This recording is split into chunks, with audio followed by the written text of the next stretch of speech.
Umphakathi kaNkulunkulu ngibingelela abantu bonke isizwe sonke sika Jehova. Abantu abanganamathonga, abantu abanamadlozi, abantu abaphila impilo yabo abayithandayo, abantu abaphila impilo abangayithandi, abantu abaphila impilo abangayithandi, abantu abaphila impilo abayithandayo. Ake ngibingelele nje kakhulu ngokukhulu kuyithoba bese ngisho ukuthi njoba ngiphambi kwenu kunento eziningi ezenzeka empilweni yomuntu. Omunye umuntu ayenza into engazi, omunye enze into eyazi, omunye kwenzeka into angayazi eyenziwe abantu abayaziyo ukuthi bembone ukuthi lo muntu wayiphiwe isipho sakhe sokuthandaza, omunye wayiphiwe isipho sakhe sokuhlakani, omunye wayiphiwe inhlanhla. Osesigodlweni kuyenzeka ukuthi ungena umuntu kanti unento esimnyama noma uthunyiwe ukuthi azolahla esimnyama. Mhlamba ke ngikhulume ngalamakhandlela ukuthi amakhandlela, ngikhulume ngale nkukhu ukuthi kusiza kuphi kumuntu osuke ecaca ukuthi wakhela ukushwelezelwa, ngoba njengoba ngiphethele inkukhu usuke uzoshwelezelwa, usuke uzoxoxa nabantu abangasekho, usuke uzovuselela, usuke uzokhanyiswa. Ngabe unethunzi osekucaca ukuthi selenza ukuthi noma uyakuphi kube sengathi abantu abakuzwa. Kodwa uma sizobamba lamakhandlela bese sibamba lenkukhu eyisikoshi, kube ukuthi sizokukhulumela kubantu abadala ukucelela.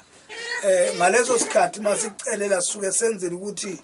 izinto zivuleke. Akuzona zonke izinto ezifuna umuthi, akuzona zonke izinto ezifuna ukuthi mawenzelwa zona kube ukuthi uyagcatshwa egazini. Khona izinto ezinye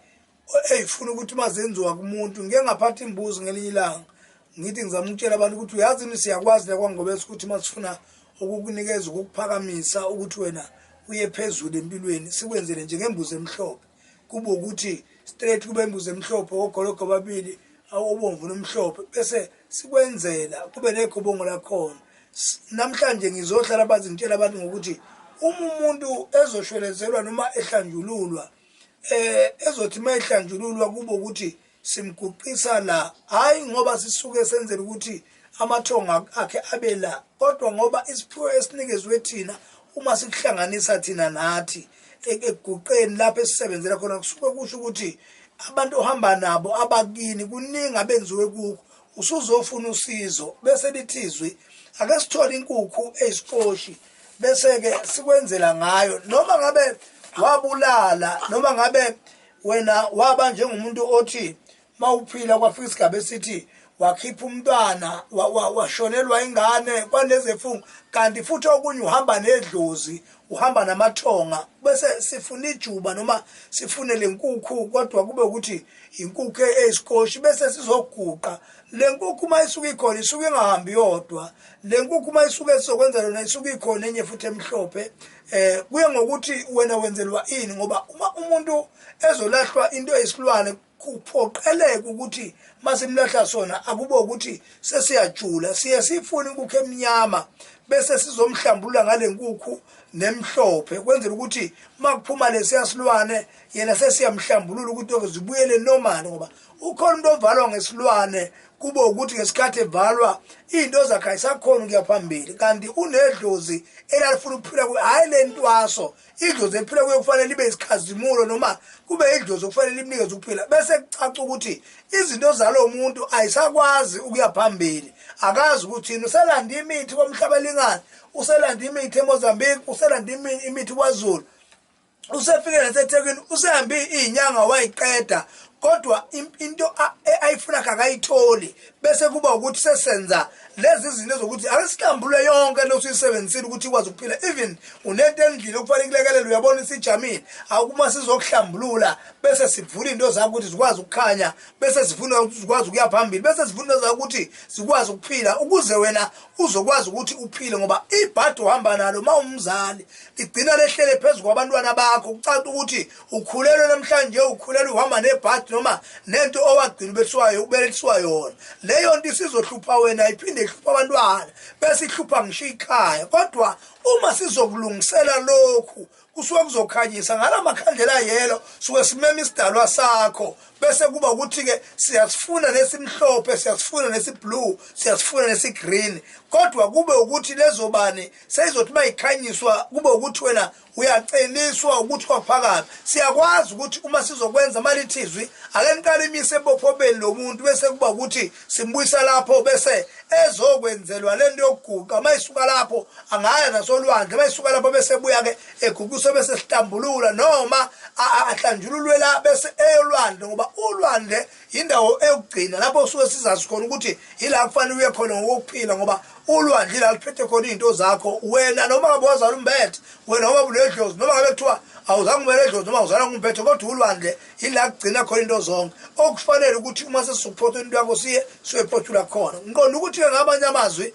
kunabantu abahleze emakhaya namhlanje abangenalutho abazamakha abangawuthola umsebenzi kunabantu abahleze ekhaya namhlanje abangenazo izinto kodwa abafisa akwenzeki makufika imali mali yahamba and kunomuntu owayithwasile idlozi namhlanje uvalekile and kunomuntu namhlanje yena owenika isikhomo sobunyanga namhlanje kunenzondo ujikelwa ngabantu abantu balwa naye kunomuntu oyinkabi owethunyelwa ukuthi abulala abantu namhlanje akasayifuni lento noma useyiyekile usethi ngifuna ukuphililwa kazami nginika imoto kufa yonke into nasi sihlambulwe sokwenza ukuthi umuntu aphile simlungisele into zakhe zikwazi ukukhanya ukuze umuntu ezokuba phambili omunye akabathola abantwana ngenxa yokuthi wagcina ekhipha abantwana ababili labo bantwana bagcina ngabenzela ngalutho kodwa akazange ahlanjululwe sekufana shwele ezweni ukuze akwazi ukuthola abantwana ngoba khona into eyibridge ongakwazi ukuyeka uma uyenzile wena bese kugcina kwenza ukuthi kube sengathi wena ubulewe kanti cha yile yanto osusaba ukutshela lo mkhwena osumthola uyazi ukuthi ngake ngenza mina u1 no2 okay mangikwenza lokho ngangikwenza ngalesi sizathu okay mase kufika isigaba sokuthi ke ake sikulungisele ukuze kukhanye bese kufanele sikulungisele ngokuthi senze lezi zinto zokuthi sibambe lezi inkukhu sikushwelezela sikukhulumela sikucelela ukuze uzokwazi ukhondo okhipha isisu bese kuthiwa akufuneke igazi singakwazi ukwenza usithola amakhandlela noma siyolwandle sifuna ubisi namaqanda bese sigaranta umuthi oyigobo ngofanele siwenze ukuze wena uzokwazi ukuphila ngiqonda ukuthi ke kuningi nje esingakwazi ukwenza ngiqonda ukukhombisa abantu futhi ukuthi ungobese ziningi into akwazi ukuzenza akusiyona into yenhlanhla kuphela ungobese yenzakho siyakwazi ukuphothula umuntu siyakwazi ukuthwasisa umuntu ngendlela yesithunywa siyakwazi ukuhlambulula umuntu ukuthi umuntu akwazi ukuya phambili ngokomsebenzi wakhe futhi siyakwazi ukuqinisa umuntu uyazi ukuthi umuntu osuke efaka imithi yagcwala umzimba kugcine engasenanhlanhla umzimba wasephefuna ngoba ziningi into eseyifaka egazini lakhe ukhona umuntu owathatha isithwalo noma owathatha intembi eyaba luhlango lwakudela futhi kulimaza impilo kuwe siyakwazi ukumhlambululela ngithi mina abantu abasuke emakhaya ngoba into ehlupha wena mawusubulewe noma sekunento efuna ukudilisa inhlanhla iyakwazi ukwenza ukuthi uvila phela ukusukuma ukuze ukwazi ukuphila bese ugcina ungasakwazi ukuphila ngenxa ukuthi uhlezi nento makufika u5 rand ekutshela ukuthi hayi hamba uthenga umuntu ukuthi mayiphela imali igcina iphele total imali ungamsaba nayo ngikhuluma ngalokho nje ilokho ebengifuna ukutshela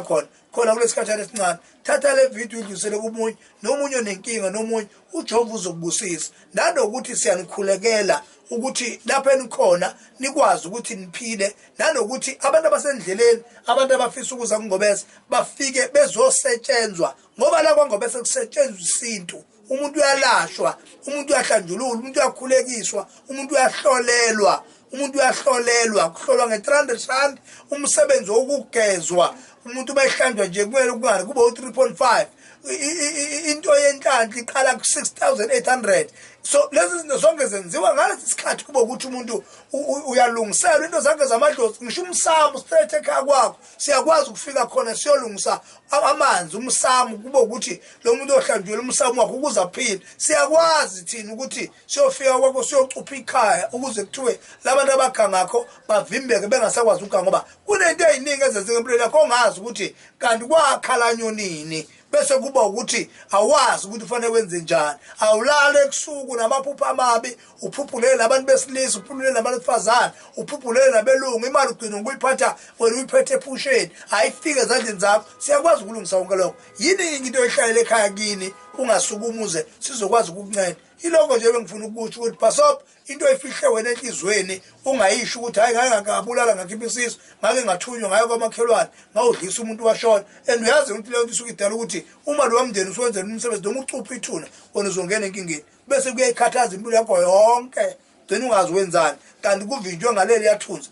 lalowa muntu. Nalokuthi ke kuyenzeka ukuthi omunye umuntu abulawe ngeenhlabathi zamathuna, omunye adliswe ngendaba zamathuna zakubo, adliswe umndeni wakhe, bese kuvala yonke into yakhe angasakwazi ukuphila. Ngiqonda ukuthi konke esikwenzako kuyasiza, siyakwazi ukukulekelela. Mawungabathola abantwana bakhona imbiza zakhona, siyakwazi kuyenzeka ukuthi kuvaleke bazihlambela bese sikwenzela imbiza zokuklina ezokwenza ukuthi abantwana bazi ukuhlala and ukwazi ukuthi uphile. Ama-pain, i-stroke, umuntu bathi ushawe stroke, umuntu uthupha yelo mqondo, siyakwazi ukulekelela kulokho bese uyaphila. Kodwa nansi indaba, le nkukhu isuke imele ukuthi siwahlambula mase kuba khona emhlophe, naye isuke imele ukuthi into zakho sezisikhanyiso, bese kuba amakhandlela lawo amema amathongo akho, bese kuba nekhandlela imhlophe esuke limele ukuthi into zakho zesithunywa zikwazi ukuya phambili, bese kuba nekhandlela eliblue elizokwazi ukuthi limele abantu abasuke beyinhlaselo, kodwa futhi lizokwazi ukuthi limele nomndeni wakho. Ba sazi ukuthi thina phakathi kokuphila kukhona umndeni esiyisebenzelayo. Uma nje umndeni wakini uzonotha wena, usuke igama lakungeke licime, ngoba obabamkhulu basebenza abagama nje oswaficile izibongo awacimanga ngoba babemile bethi into kufanele zime. Ikhaya nekhaya linesisekelo sakhona, nempilo yomuntu iyasekelwa. Even ngisho ibhizinisi esitolo, ibhizinisi ebhokisi store, itolo, ama-bar, ama-restaurant, amatekisi, yonke into ebhizinisi iyasekelwa ngoba usukwenzela ukuthi abantu bangahlaleli kuyo, ibe nesisekelo sakhona. Yini ngilehlupha wena edala ukuthi uma wena kufanele kube ukuthi wena ukhona ulokhu uzothandaza kanti abantu bakunakile ngomuthi? Sixoshe ichitho yonke into kuyalunga. Emsamu uyagana, masuvula inhlanhla uyagana, uthola umendo kahle ngendlela eclean, uthola umendo ugane, uyaganwa mase ulungisela into kahle ukuze uye phambili. Sidakhile khona manje kodwa ufuna ukuthi usizakala. Yilokho ebengigqugquzela kukho mina ngisho ngenhliziyo enhle kankulu ukuthi phuma ekhaya uze uzothola usizo ukuze ukwazi ukuphila. UNgobese utholakala ke eWaterloo lapha eDurban. Kumuntu ozobuka le video, khona indawo esithi Waterloo la eDurban, ku43 Hippo Road Waterloo. Izobizwa kubeka lapha eminyango. Uma uNgobese ugibele eButterworth wehla kwaMzobe stopini. uNgobese ke utholakala ku078 191 1010, 078 191 1010.